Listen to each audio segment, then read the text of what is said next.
And so today our guest speaker is Anthony, and he's going to be telling us a little bit about his journey as a physician assistant, his schooling, what he's doing now, and things like that. We're very excited to have you. Thank you so much for being here with us. You're welcome, no problem. So he's just gonna talk a little bit about his journey, and if you have any questions, feel free to either say it in the chat or you can just unmute yourself and ask as well. Great, welcome everyone. Thank you for having me. Super excited to be speaking to your group. My name is Anthony Gauthier. I'm a physician assistant and certified athletic trainer. I work orthopedic sports medicine in Long Beach, California, and I've been a PA since 2008. It's a really fun profession. I enjoy what I do. I know a lot of you in this organization are just interested in healthcare in general and not necessarily PA. So hopefully I'll be able to give you some insight on the PA profession, a little bit of background upon myself, so you have a better idea, see if it's something that you're interested in. But first off, kudos to each and every one of you in this group.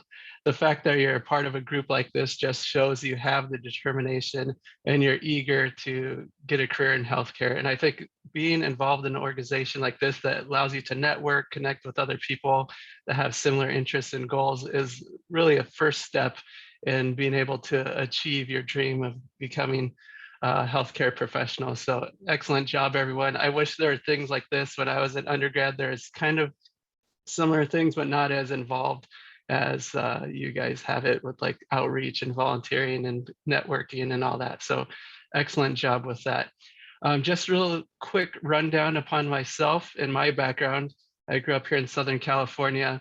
I grew up playing sports. I love sports. I had some injuries growing up, things like that.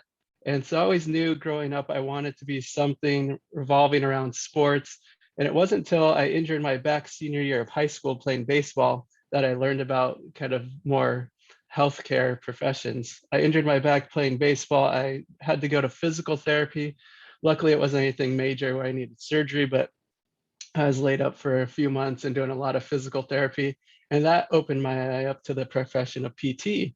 And so going into college, I was initially interested in becoming a physical therapist because I had such a great experience and I was really motivated to work in a position where you help people get better, get back to their life, doing all the things they want to do. So that was something that really interests me.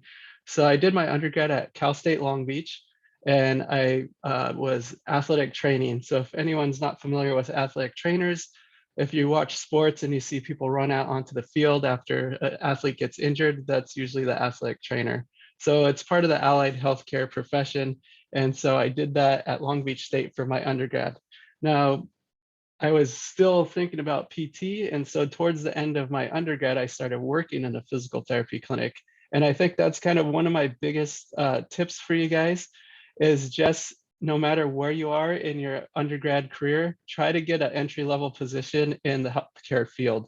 So no matter what your end goal is, maybe it's PT, PA, MD, DO, RN, like anything, whatever it is, get your feet wet, get involved, and find some kind of entry-level position. You could be a medical assistant, phlebotomist, EMT is a popular one, work as a scribe is another very popular one. Something that kind of just gets you into the atmosphere so you kind of learn about how the different healthcare professions work with each other and just different settings like the ER or the hospital inpatient setting versus outpatient clinic. And just having that experience earlier on, it could kind of give you some insight, because what happened with me was I was like gung-ho physical therapy, right? And I started working at a PT clinic, and it was a great clinic, and I found myself really enjoying my time, but I couldn't see myself doing that long term. I was interviewing the patients and I'd be more interested in like what their surgery was and how they injured themselves, as opposed to like, let's do these exercises to get you better. So I'm coming into my basically junior year of undergrad, and I realized, you know what, PT is a great profession, but just doesn't fit my personality and what I could see myself doing long term. And so I was thinking of other avenues, because my parents were like, hey, once you're done with undergrad, you're on your own. You better figure out what you're doing with your life. Because I have a younger brother and sister, and they were coming up into starting college soon. So my parents are like, we have no money, so you figure it out and figure it out fast. Um, so I had known about the PA profession by seeing a PA personally as like my clinician growing up a handful of times, and then hearing it from like a family member that was a PA, not my personal family member, but their friend that was a PA. And I kind of networked early on, and I shadowed, and I realized, hey, this was something that was more like in line with what I wanted to do long-term career-wise.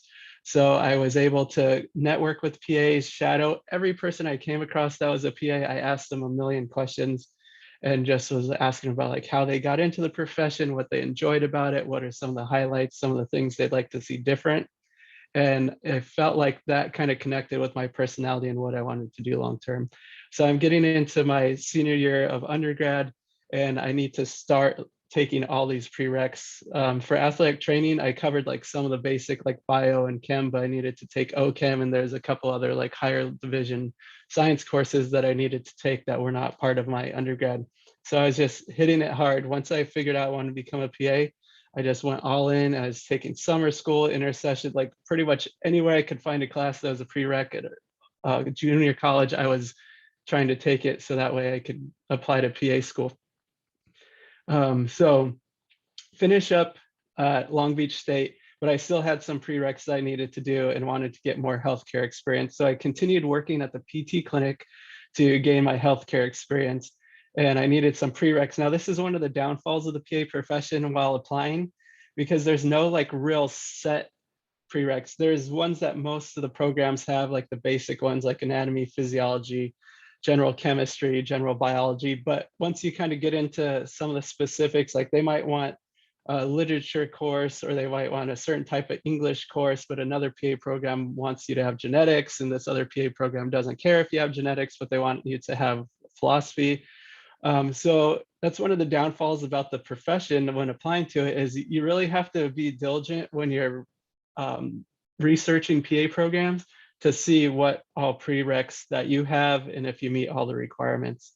And so I had to take a gap year because I wanted to gain more hands-on experience, because a lot of the programs require at least 1,000 hours or more. Everyone's a little bit different. Some programs don't require any, some require 500, 1,000. Usually they kind of want at least a year's worth of experience. And then I had a couple random prereqs I needed to do. So then I applied to PA school. In the first cycle I applied to 5 programs. I did Loma Linda, USC, and Western University because I wanted to stay in Southern California. Now, this is going to age myself, but back then there was only 3 PA programs in Southern California. Now there's a lot more, which is great. I think the demand is up, and there's should be more programs around, so there are more seats available and opportunities. But granted, the flip side of that is a lot more people are interested in the profession. So there are a lot more people that are now applying to PA school than back when I was applying. I also applied to University of Utah because they had a research program that I was interested in, and then Cornell in New York because it was a surgical focus. So I applied, I interviewed at Loma Linda, Western, and Cornell. I got waitlisted at Loma Linda and I got waitlisted at Cornell, but I was accepted into Western, which was actually my top choice. I grew up in the San Gabriel Valley, only about 20 minutes away from Western. So I knew I was able to stay close to home. And by close, I actually moved back in with my parents to go to PA school as my way to save a bunch of money. So I went from renting a house with my buddies. We went in a fraternity, but pretty much like a house full of a bunch of guys is almost like a fraternity. Doing whatever I wanted, coming back late at night, not caring, not having to answer to anyone, to going to my master's program for PA school. And then my mom's like, "Are you going to be home for dinner? I'll cook you dinner." It was such a nice thing, and I really appreciated it. It was helpful and nice to be able to move back in with my folks during PA school, because I saved a ton of money, and we all know student loans are outrageous nowadays.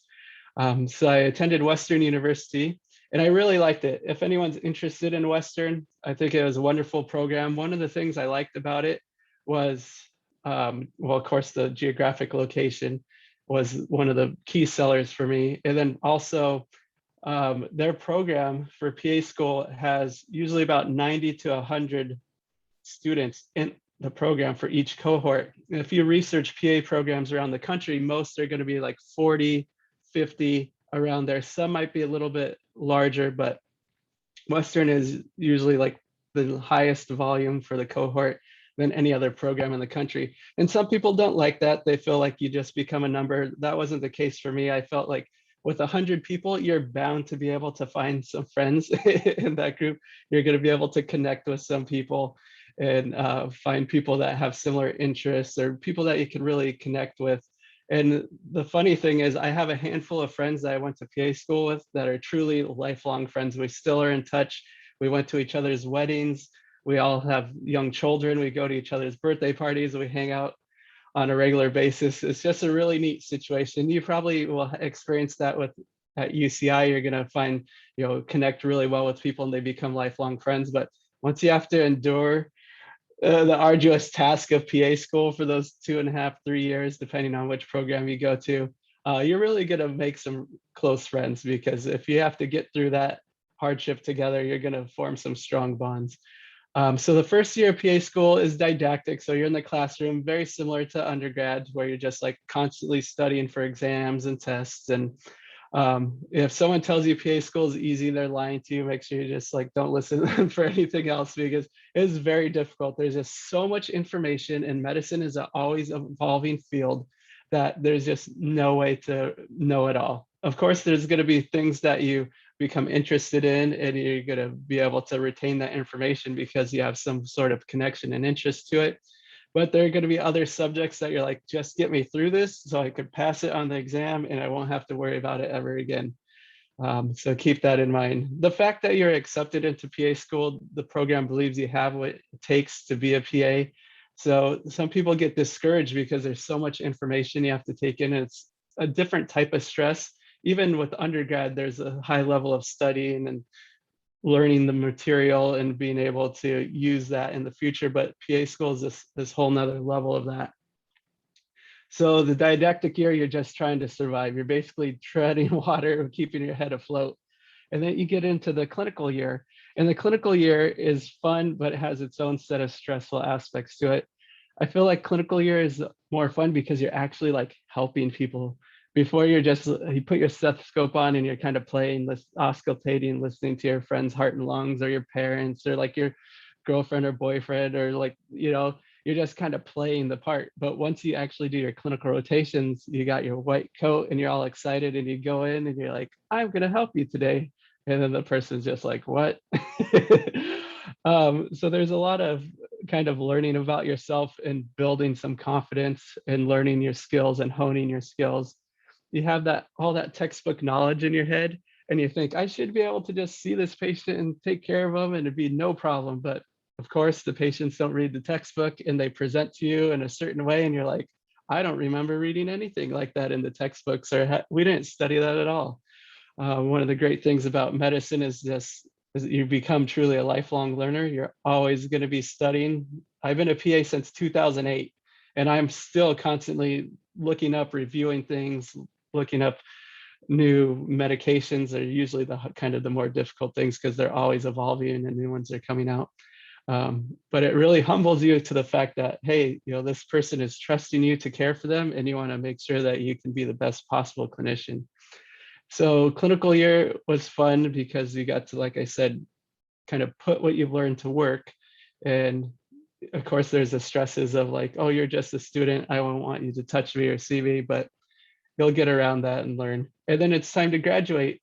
And then for PA school, once you graduate, there's a core set of rotations that everyone has to take, and you get to take some electives.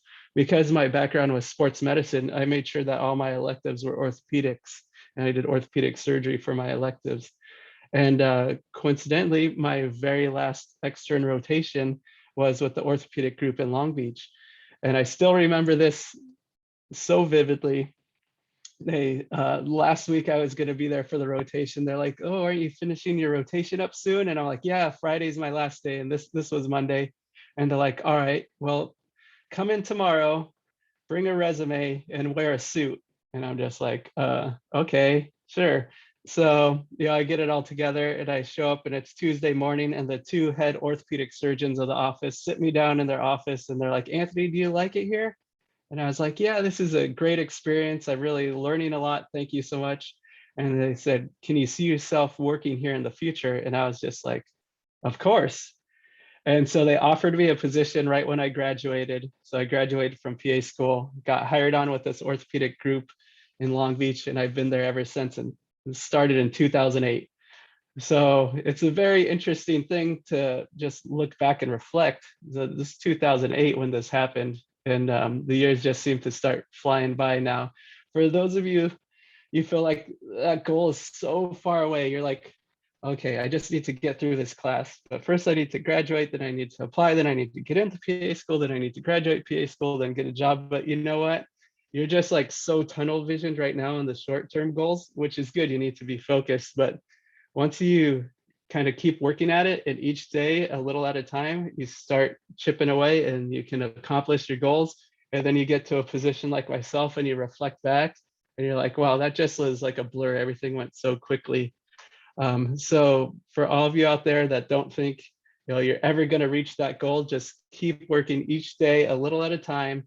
And trust me, it's going to work out. If you're determined and you're motivated, you're going to figure it out and you're going to make it happen. And just stay motivated. I know for COVID, it made undergrad, like you had to go through undergrad basically Zoom like this. And I can't even imagine having to do that because I, was able to be in person and learn the traditional way. So the fact that you all have the perseverance to do well and accomplish your goals, having to endure COVID and all the setbacks and hardships, just shows that you definitely have what it takes to achieve your goal, no matter what profession, PA or whatever profession you're interested in getting into long term. So I know there's going to be days you're going to be sitting there studying and you're like, oh, there's no way I'm going to pass this bio exam. I'm just like screwed. I'm not going to go into medicine because I can't even figure out the Krebs cycle. Well, guess what? I don't have it memorized. I don't have to use it ever. There are certain things that we need to know and understand better for like pathophysiology and at the cellular level. But the grand scheme of things, all the minutia that they're having you memorize and study, it's just really a test to show how well you're able to kind of take the time and put in the hard work and effort to show you can achieve your goals later on down the road. So I've been working orthopedics since 2008. I really enjoy what I do. One of the things that I find most rewarding is I work sports medicine. So we take care of a lot of knees and shoulders, and we take care of the local high school and junior college athletes in the area of Long Beach. We cover there's a couple of high schools that we're in charge of. So on Friday nights, I'm hanging out on the football field. And one of the most rewarding things is say I'm there on a Friday night and then unfortunately an athlete gets injured. So I run out on the field, evaluate them. And for the sake of the example, we'll talk about anterior cruciate ligament repair, very common, or tear, very common injury, soccer, football. So ACL tear, you probably have heard of it or have had friends that have injured it or might have injured your own. So I'm there and I assess them and I think it's ACL tear, but it's like come in on Monday to clinic and we'll evaluate. So we evaluate, get an MRI, confirm that it's a tear. I assist the surgeon in the surgery. So I'm right there helping out. And a lot of people ask me like, what do you get to do in surgery? And that's an interesting question because when you're brand new and not well-versed in a lot of things and have not a lot of experience, you're not going to get to do much because you're brand new and they don't trust you yet. But since I've been doing this for so long and I've built the trust because I've been with the same group and working with the same surgeons for a long period of time, I'm able to do so much more. So I'm building and creating the new ACL graft that we're going to put in. Sometimes they get to cut and drill. And there's a lot of stuff I get to do because I put in the time and the effort and built that trust. So one thing, a lot of new grad PAs, they're like, hey, I'm not able to do all the cool stuff you told me I could do. Like, well, just give it time, put in the effort and build the trust and you'll be able to later on down the road. So for the sake of my example, so I'm assisting in the surgery and then we follow them along during their rehab. And then the next season they're out there and I'm watching them on the field, being able to get back to doing what they love and playing sports. So that's like one of the most rewarding things.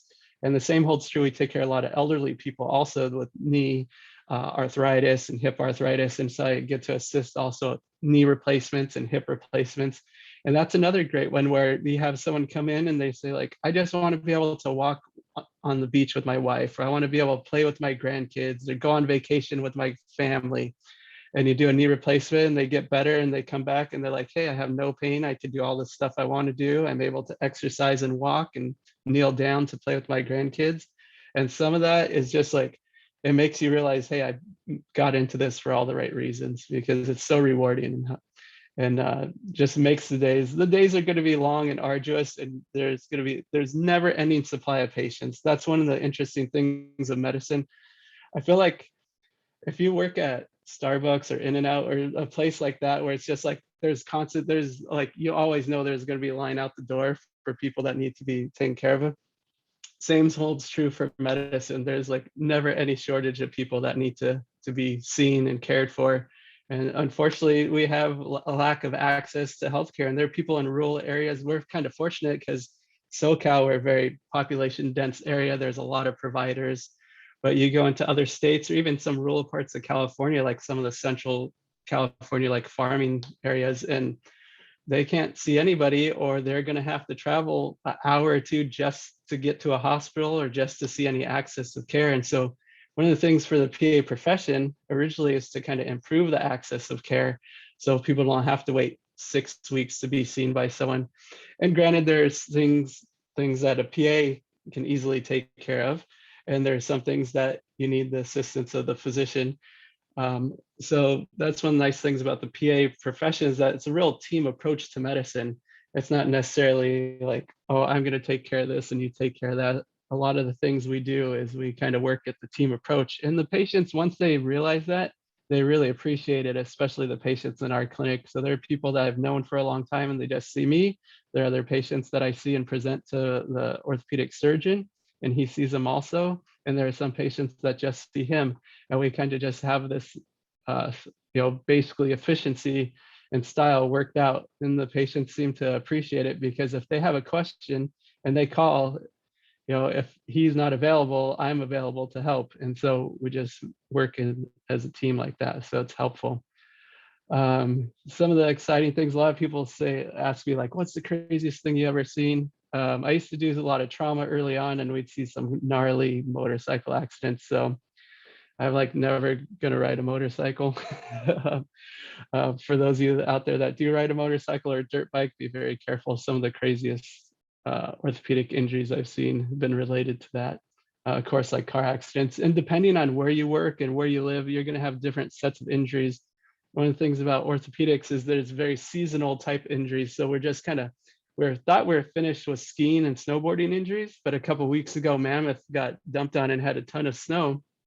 They're going to stay open later into the summer than expected. And so a week or two ago, we're getting fractures and traumas from skiing injuries up in Mammoth, which usually you're like, hey, I thought we'd be done with this in like April. And then right now, once we get into the summer, we get more of the sports, like football is going to start up towards the end of summer. And so all those teams are starting to condition more, and you're going to start seeing those type of injuries. So that's one thing that's kind of interesting, is there's always something different to see and interact with. And so feel free to throw some questions up if people want to ask a question. Maybe we could have like a moderator if someone wants to like voice ask a question, or you could throw it into the chat and I'll try to get around to them through the chat. I'm trying to think of some other things that people like to ask me.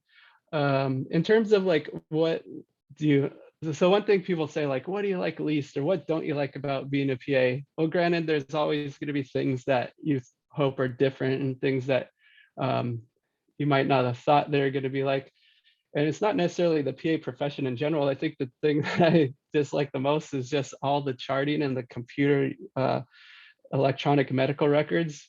When I first started, we just dictate everything, and we were super fast. We'd see like 50, 60 patients a day, and you're like, how do you see that many people? You could see them and dictate your note and move on to the next one and just be done, and you could go really fast and efficient. But now it's like I see the patient for a minute or two, and then I'm sitting at the computer for 5 minutes to do their note, and it's just very like mentally draining. I'm the only person in my family that doesn't have to wear glasses. But now I stare at the computer all day long charting, that I actually got some glasses to wear when I'm on the computer for a long period of time. Maybe it's because I'm getting old, but but I'm blaming it on the computer and strain on my eyes. So that's one of the downfalls. Some people are like, well, do you ever regret it and wish you became a doctor or orthopedic surgeon? And one of the interesting things, and some of you that are interested in PA, when my parents found out I wanted to be a PA, they were not cool with it. They're like, why would you want to become someone's assistant for your whole entire life? Why wouldn't you just become a doctor? You're like selling yourself short. You have what it takes. You just need to believe in yourself. And I was like, you know what? I've researched, I met doctors, I networked with doctors and PAs, and I was like, I just feel like for what I want to do, one, I didn't want to have insane amount of student loan debt. I couldn't fathom having like $200,000 of student loan debt at that time when I was, like 20 something years old, early 20s. And then also I knew I wanted to do orthopedics, and then that's the 4 years of med school and then 6-year residency and then an additional year for fellowship. And I was just like, do I have the mental like fortitude to handle and endure another like 10, 11 years before I'm really into my career? And I just didn't feel like it was the right path for me. And so I went the PA route. And now my parents are like so thankful. And my dad is actually the one that was like the biggest one that was like, you're selling yourself short. I can't believe this. And now he's like, I'm actually glad you became a PA because he sees I have the time, the work-life balance, and the time to have 2 young children now. And so he's like, I'm able to coach my son's soccer team last season, or I'm able to like be home to help out around the house and things like that. So for those of you that have parents and you're in a similar situation, I think mainly it's because your parents don't have a great understanding of the PA profession. They just kind of hear the word physician assistant and they're like, hey, why would you be a assistant to someone your whole career? Has anyone heard about the change from physician assistant to physician associate? That's kind of a buzz topic right now. Apparently the PA profession early on was termed physician associate for a while, and then it switched, and now we're trying to get it back because we don't want to be directly connected with the term associate or assistant as in like we're under the doctor and always have to be under the doctor. It's more the team approach to medicine. And, I feel that when you're brand new out of school, of course, you need that connection and you need the oversight and the guidance. But there's actually residency program that goes through the hospital that I work at that's for internal medicine, and they rotate and learn orthopedics from me. So it's kind of like I've been working in orthopedics since 2008, and you have a person that's in their first year of residency to learn ortho. Of course, I'm going to have the experience and knowledge, and I could give that and help that to educate them. And it shouldn't feel like, oh, you're just a PA, I shouldn't learn from you. So we need to really kind of think of it more as a team approach to medicine, understand that there is the hierarchy. I'm not saying that I should be considered a doctor, I should be granted certain privileges and things and abilities to do surgery on my own just because I've worked as a PA for so long. But I think we need to understand someone with years of experience shouldn't be tied down and limited because their term is physician assistant. So let's see. I got to get to some of the questions here because there's some great ones. What are the main differences and responsibilities between PAs and physicians? And you know what? It kind of depends on what specialty or what field you get into. There are people running the show, especially in urgent care. There are PAs that they're the ones there seeing all the patients, taking care of everything, and the physician is off site. Maybe they're home because it's the weekend, or maybe they're at another location taking care of patients at the other location. So in terms of responsibilities, depending on where you're working, the responsibilities are going to be the same in terms of being able to help care for the patients. Now, in terms of a surgical subspecialty, of course, the physician is going to have a higher level. They're ones that are going to perform the surgery. As a PA, I'm not allowed to perform any procedures that require general anesthesia. So I can assist in the surgery. So I'm usually there like positioning the patient, get everything ready, and then the surgeon comes in, I assist them. Sometimes it's just holding things, sometimes it's manipulating the arm or leg, sometimes I get to drill and cut, just depends on what we're doing. And then I usually suture everything up, put braces on if we need it, the dressings, and then the surgeon can move on to the next case. There's a lot of things like rounding on the patients in the hospital, checking to make sure they're doing well, a lot of charting, phone calls back and forth, things like that. So there's a lot of different things that you'll do depending on the role that you play. When did you look for internships during undergrad? I get so confused trying to search. Yeah, so I would try to, like I mentioned earlier, get into an entry-level position as soon as you can. If you're a freshman, just on your summer break or sometime, just try to get an entry-level position. One thing people don't think about, especially if you're any field you want to get into, if they require hours of experience, if they require 1,000 hours, that's basically going to take up a year depending on how often you're working. If you start as a freshman and you're only working part-time, like 10, 20 out, 10 hours a week even, and then you just on your breaks, like winter break or summer break, you work full time, but when you're in class, you're doing part-time, you're going to be able to accumulate and bank a lot more hours than someone that just powers through undergrad and their senior year takes a gap year to work full time.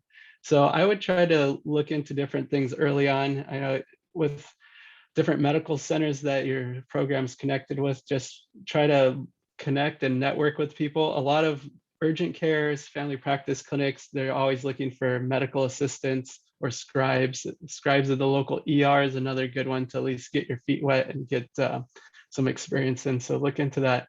So if you start as early as possible, it's going to help you in the long run. What are the most common specialties that PAs typically pick? The most common, usually emergency medicine, urgent care, orthopedics is another very popular one. Depending on your Instagram, you're going to think everyone's in dermatology or plastic surgery, but there's actually a smaller percentage of PAs that work in that field. The great thing is anything that has a physician, the PA could be working in. So I know PAs that work in cardiothoracic surgery, radiology, all over the place. Pretty much anywhere that there's a physician, you could be working as a PA. And it just depends on your personality and your goal. There are some people that are thinking, hey, I want to be able to have work-life balance. I want to just do 8 to 5 Monday through Friday. Or there are other people that are hustling and they want to make as much money as possible. I know people that have a full-time job and then they pick up shifts at an ER or urgent care on the weekends. So they'll work Monday through Friday during the day, and then they'll pick up shifts at an urgent care on the weekend, or they might even work like 1 or 2 night shifts at an ER. So there's a lot of opportunity to kind of get creative with your work schedule if you're interested in. Are ERPAs common? ERPAs are pretty common. And yeah, so what happens with the ERPAs, so in the emergency rooms, depending on the location, there's high volume. And so the PAs are kind of usually trying to see the lower acuity, like almost things that probably didn't need to be in the ER that could have gone to urgent care. Every place is different, but I'd say for the most part, PAs are going to kind of tackle some of the lower acuity, so like not as difficult situations. Or they might be connected with the ER, and there's some people that are like trauma PAs. And so if a trauma comes in, they're assisting in the ER and making sure certain like MRI scan, CT scan, different lab work gets ordered right away so they could kind of expedite everything to make sure the patient's cared for. In terms of ERs with PAs and no physician present on site, I don't think you're going to see that as much here, especially in Southern California, but if you're in a more rural region or maybe another state, that's probably something that's going to happen. They'll have a PA that's kind of like in charge of everything. And if it's something major, then they call and get them ambulance transported to the major hospital, just to kind of help get access to care. Let's see. Are there a standardized exam that you need to take to get into PA school? This is an excellent question because there's something called the PA CAT. So like, I guess as PAs, usually you would apply to PA school and some programs would require the GRE, and they realize like, okay, the GRE is helpful, but doesn't have a great influence on saying, okay, you're going to be a good PA student in the future because you memorized all the verb, all the terminology, and you got your dictionary, and you know all the different terms, or like your math skills and writing an essay. So they created something called the PA CAT that's basically like the MCATs, but a PA version. And not all the PA programs require it. So that's why it's important while you're applying that you research what the requirements are, because some programs, they used to always be you need to take the GRE, but now less and less programs are requiring the GRE, and some are requiring this PA CAT. So that's something to consider. How did you personally get over self-doubt? What are tips and tricks that most help you structure a confident mental framework in such a competitive field? All right, so this is something I would just want to bring to everyone's attention. I was the most shy, introverted person out there. Trust me, I might seem like I'm more conversational now, but when I was in your position, especially like growing up, I wouldn't ever talk to anyone. My mom would have to like call people because I was too afraid to pick up the phone and call people. When I was in college, I was always the person in the very back of the class. I had never asked questions. I only went to office hours maybe like twice in my whole entire life because I was deathly afraid to talk to the professor. Um, I was having the hardest time trying to connect with PAs.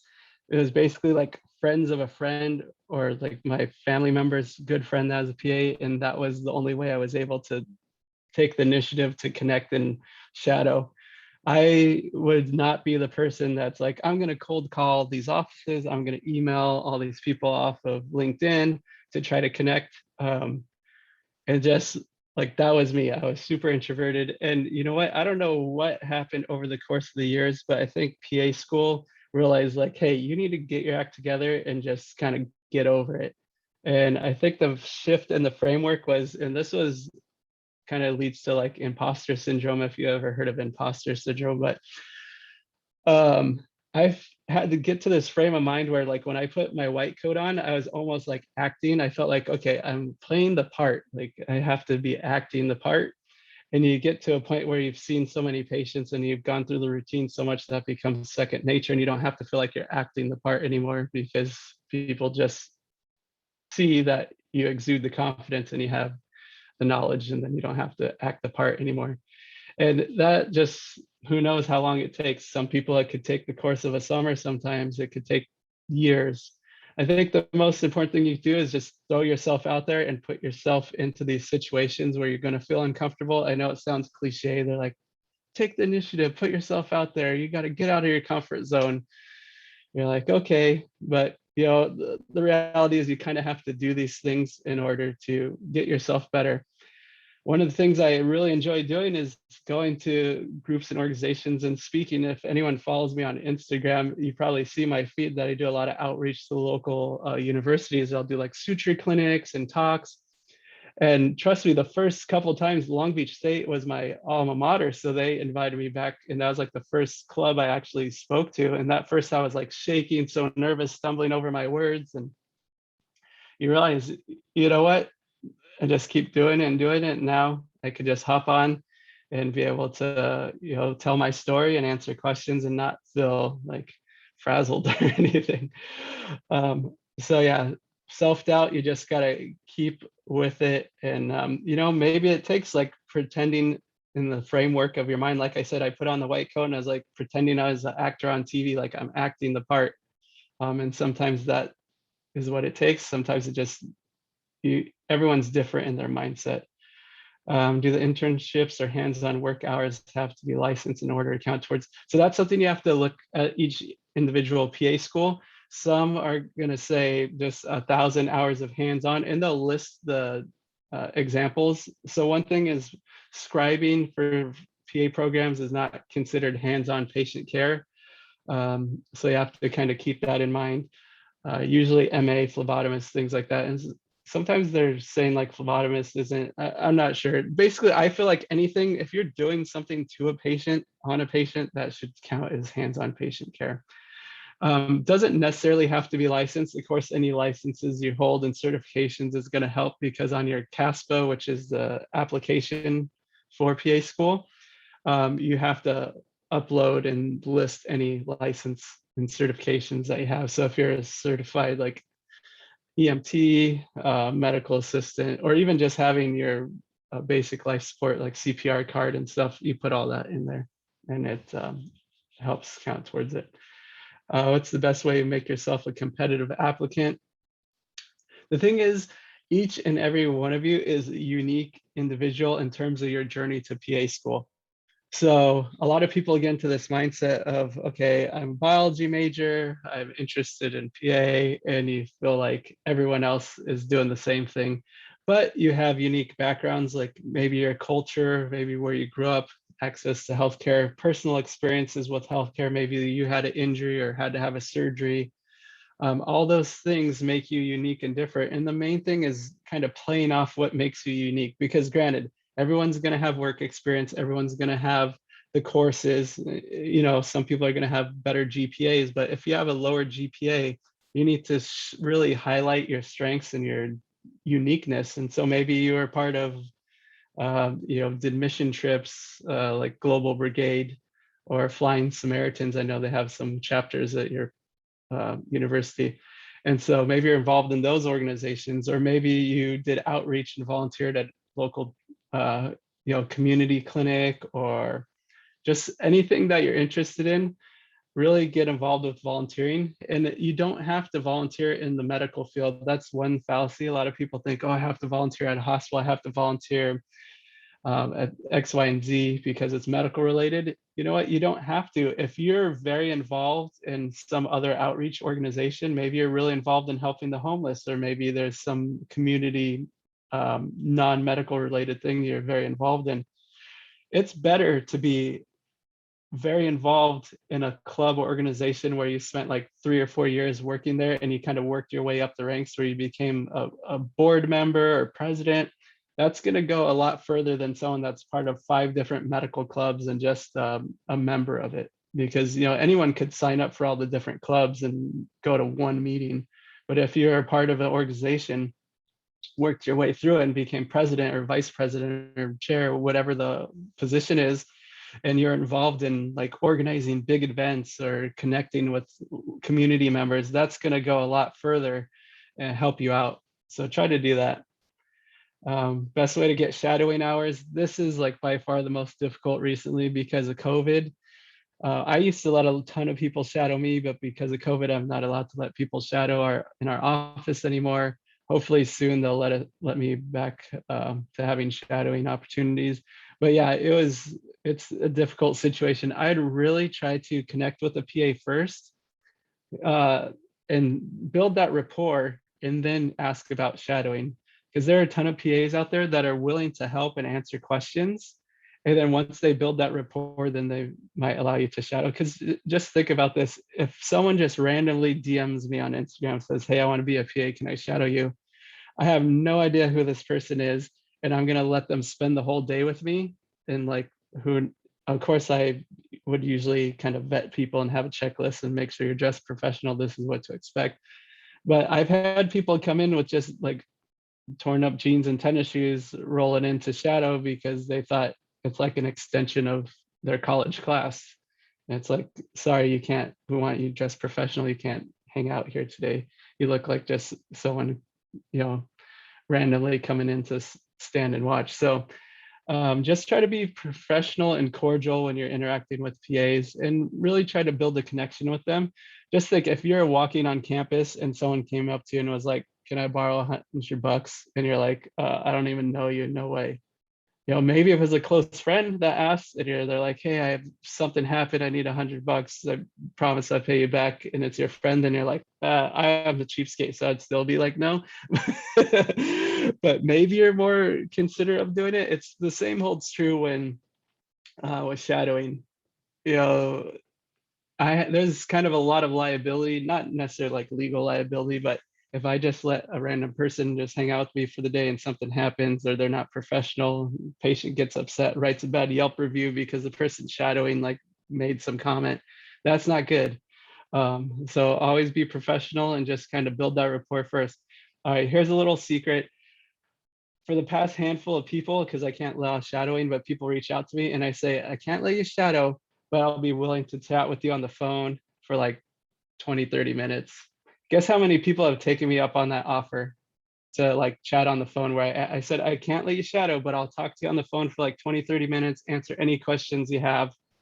0 people, guys, 0 people have taken me up on that offer. Can you imagine? There are people out there that have a dream job and goal. And if someone that's in that position offered to just like chat on the phone for 30 minutes where you could answer any question you wanted to get their opinion and answer, that's like gold. There are people pay like a ton of money for people that are like, coaches and stuff to get their input and information. And I've just use it as a vetting process just to kind of see if people are really serious and interested, and no one is taking me up on the offer. It's a little disheartening because I'm like, hey, I'm willing to help you out, but you just wanted me for the shadowing. Nothing else is relevant to you.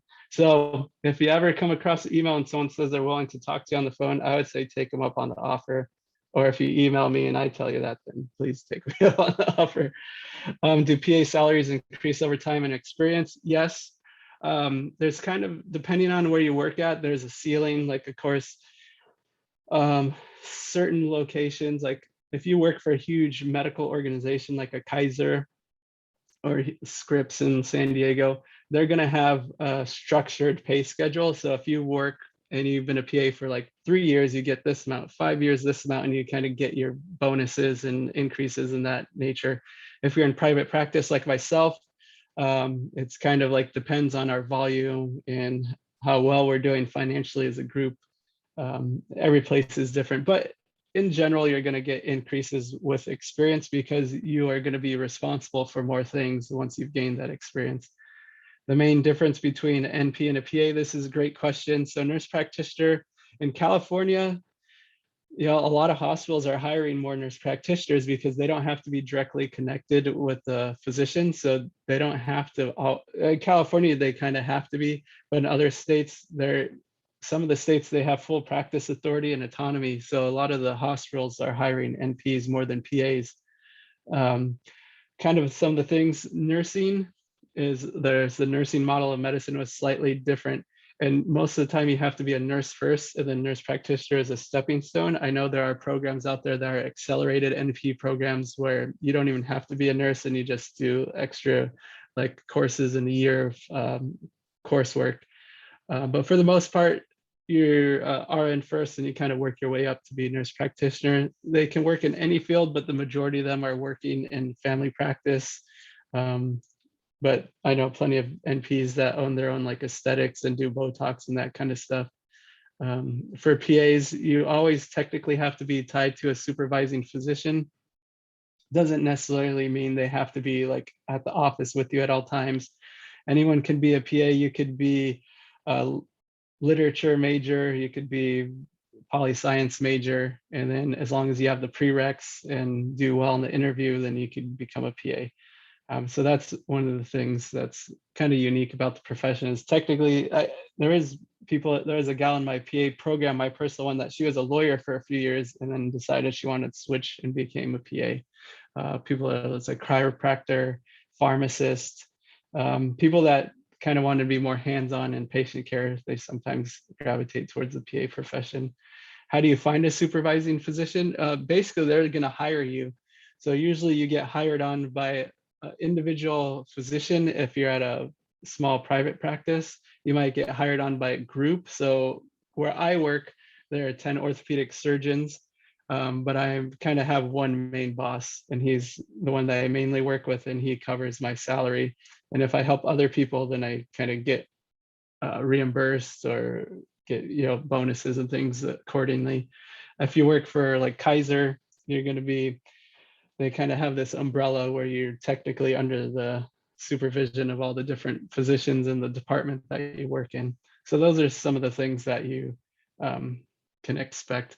But usually you're going to get hired on and you don't have to worry about finding a supervising physician. I guess people that want to open up their own clinics, I know PAs that open up their own urgent care or aesthetic medicine clinics, and then they kind of go searching and find a supervising physician. It's usually someone that they know, and they kind of set up a business agreement. So that hopefully answers your question there. Let's see, how is your work-life balance different from a PA who works in a big hospital, not private practice? One of the things that I really enjoy about my particular position and is that like when I'm working, I work hard, but once I'm done, I get to go home. So like tomorrow, for example, on Thursdays, we do surgeries. Last Thursday, I got to work at 7 and I didn't leave till 6:45 at night because we just did surgeries all day. But tomorrow we had surgery canceled. So I'm going to be there at 7 and I'll probably finish by like 2 or 3. And then once I'm done, I get to go home. Depends on certain locations. If you work for a big group or a big hospital or Kaiser, you kind of sometimes have to punch the clock. So it's like you have a set time, you're going to be here from 8 o'clock in the morning till 5 o'clock at night. And if there's nothing going on, you still have to kind of we'll find something for you to do. Or you review charts or review MRI scans. So for me, it's basically like when I'm working, I work hard, and then when I'm done, I get to go home. Like today, I knew I had to do this, so I was like, all right, I'm gonna work hard, and as soon as it gets like 5 o'clock, I'm gonna make sure I could finish up so I could head back home to do the talk. Other people might have a set schedule where they have to be there until a certain time and they get to leave. Let's see, what are some benefits, reasons as to why someone would be choosing PA over NP? It's just kind of personal preference. If one of the things they talk about PAs being educated under the medical model, so it's almost like a very condensed med school. And then nurse practitioners, like I mentioned, are the nursing model. You could kind of research that. It's more in terms of like the holistic care of the patient. Not saying one is better than the other, it's just different styles. And then nurse practitioner, depending on the state that you live, it might even be a better route. Like certain places, being an NP is definitely going to be better than PA in terms of finding a job and having autonomy. So that's something to consider. I think what people tend to kind of gravitate more towards PA, especially in your position, is that most of the people in undergrad, or if you're like bio major, or if you're not already in the nursing major, because you're going to probably be getting your bachelor's in nursing and then you move on to NP. For those of you that have a science-based bachelor's degree, PA seems to be kind of a more natural step in progression because you finish your bachelor's, you have all the prereqs, and then you just kind of move on to PA school as the next step. So I think for the most case, people are gravitating towards PA in undergrad because they have that general science bachelor's degree, and it's an easier transition. How did COVID affect your job? That's a good question. So depending on where you worked, COVID really had various aspects of affecting you. I'm in orthopedics, and we did mostly, I'd say 90% of our stuff is elective surgery, which means someone gets hurt or has something bothering them and they choose to have surgery. They're not going to lose their arm or leg because we didn't do the surgery.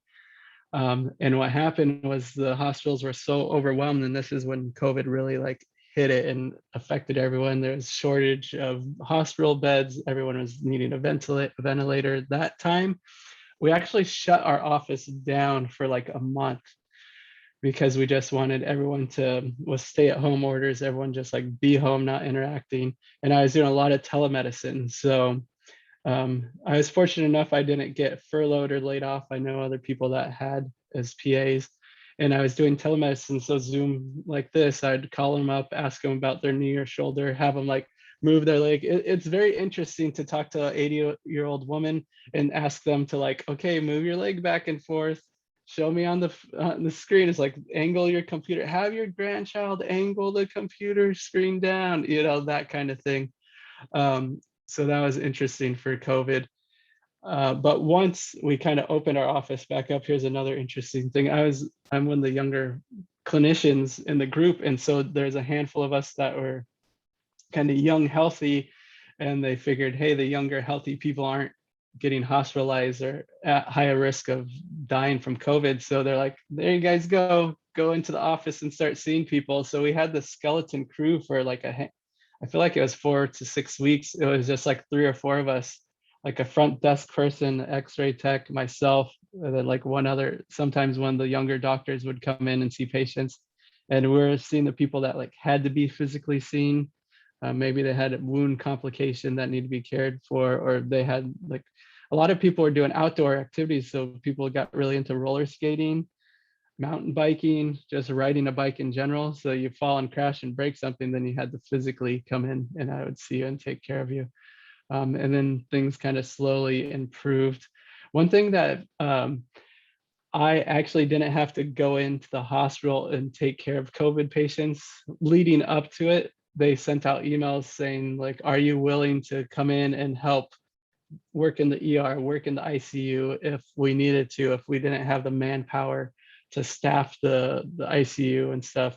And I no lie, I was sweating it out. I've worked orthopedics my whole entire career, and now I'm gonna have to learn how to like run a ventilator and manage very sick patients from an internal medicine standpoint. I was definitely sweating it out and freaking out, taking all these online like courses and modules to learn about stuff. Thankfully, I didn't have to do that. I'm so glad I didn't have to, because I don't know if I would have been able to do it. Um, but yeah, that's kind of how COVID like personally affected me. Everyone's gonna have different stories. I have friends that worked in the ER and they're gowning up in full regalia and really having a difficult time. Also, they were young and healthy, and I feel like there's going to be a lot of young clinicians that are going to get burnt out pretty quick, or they did get burnt out because you just had to get thrown into this fire without knowing what to expect. It's scary stuff when you don't know, and every day things are changing. You're learning more information about this disease. You know, there's a point where you just like looked at someone wrong, you thought you're going to get COVID and die. But thankfully, with time and research, we realized that's not the case. So yeah, it's much harder to get into nursing school, specifically the UCs, with such limited low acceptance rates. I feel like one of the main reasons why most nursing majors gravitate towards PA and P. It's hard to get, yeah, so that's true. A lot of the nursing programs, especially if you're like at a Cal State or a UC, they're super impacted. I know for Cal State Long Beach, their nursing program is crazy impacted, and people would spend their whole undergrad trying to get into the program, and then they end up going to a different like private university for nursing school. So yeah, maybe how long does the meeting go till 7, or how long? Yeah, most of our meetings are just an hour. Okay, I'm happy to answer a handful more questions, and then we could call it a night if people need to get going. Thank you so much for inviting me. I really appreciate speaking with all of you. And if you ever have any questions, I think on the post you put my Instagram. It's Anthony G. I'll put it in the chat. We'll put it in the chat. Feel free to hit me up on Instagram, ask me any questions, follow, tell your friends, all that good jazz. I'll stick around for like 10 more minutes and answer any questions people have, but kind of final parting words, trust me, just a little at a time, every day, keep working towards your goal, and you're going to be able to achieve it. I'm no different than any of you here. Actually, all of you are ahead of the game because you're an organization like this. So I know there are going to be times where you're frustrated, you feel like you're never going to be able to achieve your goal, but just a little at a time, keep chipping away, and you're going to be able to go give back. I hope that each and every one of you here, no matter what profession you get into, take the time once you have a couple of years of experience under your belt to give back and speak and help. Because one thing I realized is that there's so many factors in our lives that we cannot control. And I figured, you know what, I want to make sure the PA profession has a strong and vibrant future. And one thing I can do is be able to tell my story and give back and talk and tell people about the PA profession.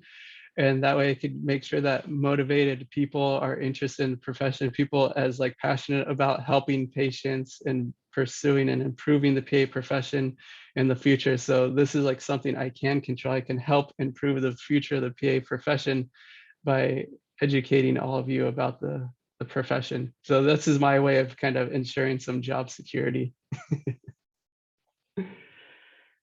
Thank you so much for joining us. I think we all learned a lot, and I think that it's a little intimidating, being an undergrad and trying to find your way and get into a program.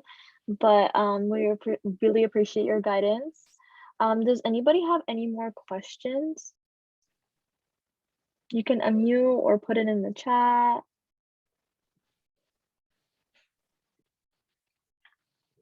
Yeah, or you could feel free to message me on Instagram if anyone is interested in that also.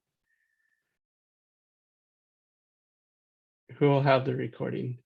I think you could answer that one. We will have the recording. I think Sophia recorded it, so I'll talk to her. Oh, it's going to be uploaded on YouTube. And Anthony's Instagram is on the post on the pre-health Instagram, and it's also in the chat. Yeah, I just typed in the chat there. All right. Well, I thank you very much for having me. Like I said, if you have any questions, feel free to reach out to me.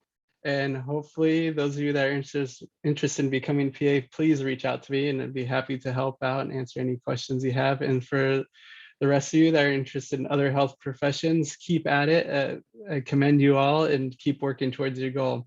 So you all have a great night and feel free to reach out anytime.